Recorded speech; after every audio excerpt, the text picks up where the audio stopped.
Okay, simplify without the use of a calculator. Okay. All right, so we are going to use the reduction formula together with special angles to solve this. So let us reduce these angles any way possible. So 120 could be written as 180 minus 60 times cos 210 cos 270 minus 60 times 10 315 10 360 minus 45, sorry, 44 45, this is 45, times cos 27, we write it as cos 27. Okay, all over what? This is all over sine 63.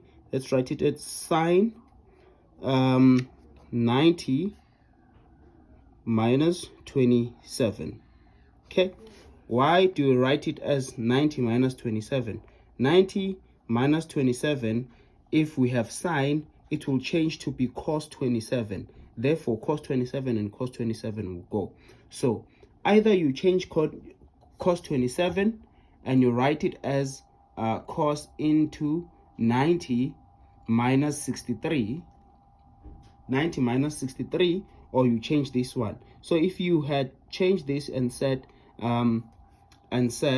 cos into 90 minus 63, then the product would have been sine 63. Okay, so then sine 63 would have gone with this sine 63, but we chose to change this one.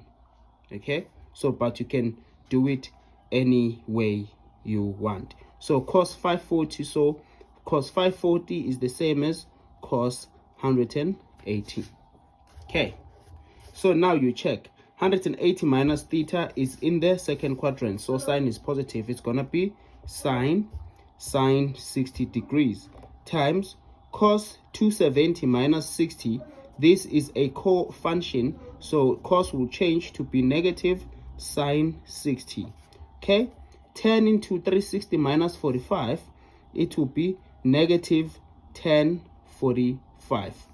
Then you have cos 27 all over. Now this changes 90 minus theta. When you have sine, it's a co-function that will give you cos, so it's cos 27. Okay, times cos 180. So cos 27 and cos 27 reduce to 1. Okay, and then from there we have sine 60. So remember, this question says without a use of a calculator, so that means you'll have to remember this have your 30 60 1 2 square root of 3 90 there. So ka toa. Sine is opposite over hypotenuse, so sine 60, there is your 60. What is opposite to 60 is square root of 3, so it's going to be square root of 3 over 2. Then you say square root of 3 over 2, then negative sine 60 again times negative square root of 3 over 2, negative 1045. 1045 is 1, negative 1, all over. Now you're left with 180, and we know cos 180 will be negative 1. Okay, so now from here you multiply what you multiply. So if you say square root of 3 times square root of 3 will give you 3, but negative times negative is positive, so you have square root of 3, sorry, now you have 3 over 2 divided by negative 1, which will give you negative, sorry, it's not 3 over 2, 2 times 2, and we said root 3 times root 3, it's 3, 2 times 2, it's 4, sorry, 4. Okay, 2 times 2 is 4, and then all over negative 1, so it's going to be negative 3 over 4.